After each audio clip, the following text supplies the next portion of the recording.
bicara lebih spesifik implementasinya yang berhubungan dengan pengalaman saya, yaitu masalah yang paling besar saat ini, yaitu masalah pemerintahan daerah. Karena kalau kita di MPR, saya wakil ketua di MPR, itu selalu kita bicara sosialisasi 4 pilar: Pancasila, UUD 45, NKRI, Bhinneka Tunggal Ika. Itu merupakan salah satu yang kita bicarakan di samping masalah-masalah politik yang lain. Dan di sana selalu politik praktis. Nah, saya mengisi waktu saya dengan lebih spesifik berbicara mengenai pemerintahan daerah, karena ini sedikit orang yang khusus membicarakan ini.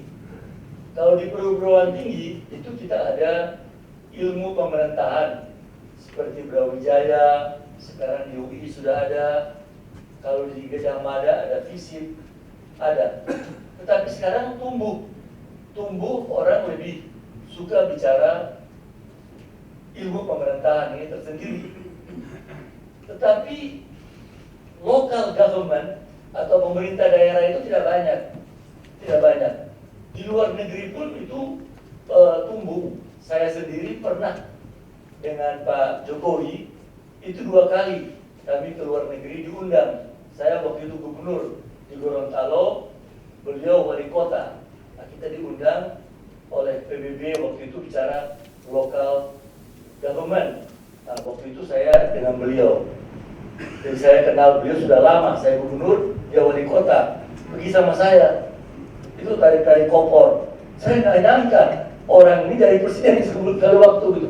Oh, selalu Mas Fadil jangan tinggalin saya, Mas Fadil. Iya Mas, saya kan wakil ketua pemerintah daerah. Jadi saya selalu memberikan perhatian untuk masalah-masalah pemerintah daerah. Ketika saya menjadi gubernur di Gorontalo, itu saya sekolah karena saya banyak bikin beberapa terobosan-terobosan. Saya sekolah di Gajah Mada S3 hanya untuk membuktikan bahwa apa yang saya buat dengan Pak Busnar, apa yang kita buat terobosan-terobosan di pemerintah daerah itu dapat dibuktikan atau dibenarkan secara keilmuan. Nah, maka saya belajar di sana.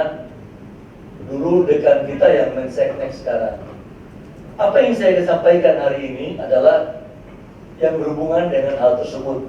Jadi di Lemhanas ini saya juga pernah jadi murid di sini, pernah beberapa kali mengisi, dan saya kira ini sangat penting untuk kita bicara kerangka ke depan. Permasalahan yang terbesar di kita sekarang ini adalah masalah daerah. Karena kalau kita daerahnya tumbuh dengan baik, maka nasional akan jadi baik. Tantangan di daerah ini kita menghadapi berbagai tantangan, terutama sejak kita masuk ke era reformasi tahun 98, di mana kita bikin otonomi daerah. Maka ketika itu kita bikin, saya sudah di MPR waktu itu. Maka lahirlah Undang-Undang Nomor 22 Tahun 79 tentang pemerintahan, istilahnya pemerintahan daerah. Artinya gubernur dengan DPRD-nya. Beda kalau di nasional. Nah, jadi dalam undang-undang tersebut kita sudah bicara mengenai otonomi daerah. Di era otonomi daerah yang sampai saat ini itu kita lihat perkembangannya cukup bagus. Banyak daerah yang tumbuh, ekonominya tumbuh, dan masalah-masalah juga muncul banyak. Tetapi dibatasi bahwa masalah keamanan, masalah hukum, masalah moneter, fiskal, agama itu tetap vertikal di pusat. Kemudian Undang-Undang Nomor 23 tentang pemerintahan daerah itu mulai ada beberapa kelonggaran-kelonggaran. Tetapi yang menarik di era otonomi daerah ini sempat kita perbaiki undang-undang dasar 45 kita perbaiki sehingga terlihat ada beberapa hal yang terjadi amandemen, beberapa tugas-tugas daerah, beberapa hal termasuk dalamnya ada sistem legislatif menjadi bikameral. Kalau dulu kan hanya DPR saja, nah, kita rubah menjadi bikameral, DPR dan DPD. Seperti di Amerika, di Prancis, di tempat lain namanya senator. Maka kita ada 2 kamar bikameral dalam undang-undang. Dengan harapan akan ada perhatian terhadap pemerintah daerah. Di saat yang sama kita transfer uang ke daerah besar sekali.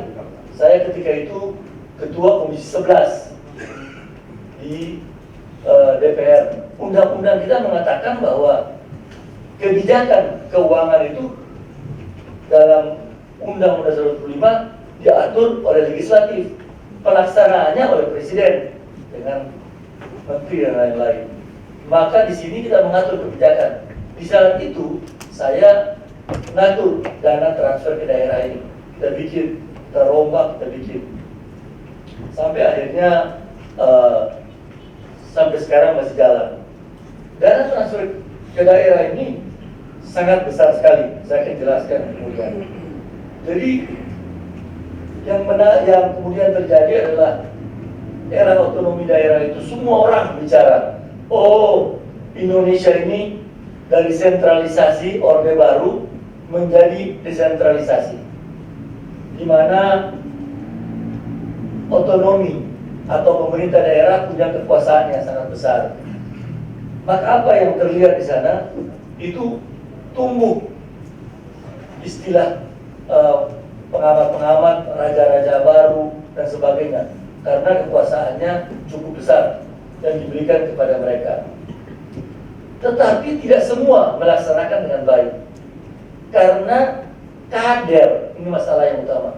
Kader-kader, ini saya dengan beberapa profesor di Gajah Mada, sama Brawijaya dan UI, kita bikin penelitian mengenai pemerintahan daerah. Ternyata bahwa masalah terbesar itu orang-orang yang menjadi gubernur, menjadi bupati adalah orang-orang dari partai, sehingga kualitasnya itu tidak terlalu bagus. Ada juga orang-orang yang kaget, punya kedudukan, pegang uang besar, maka dia korupsi. Akibatnya 300 orang yang ditahan bermasalah keuangan.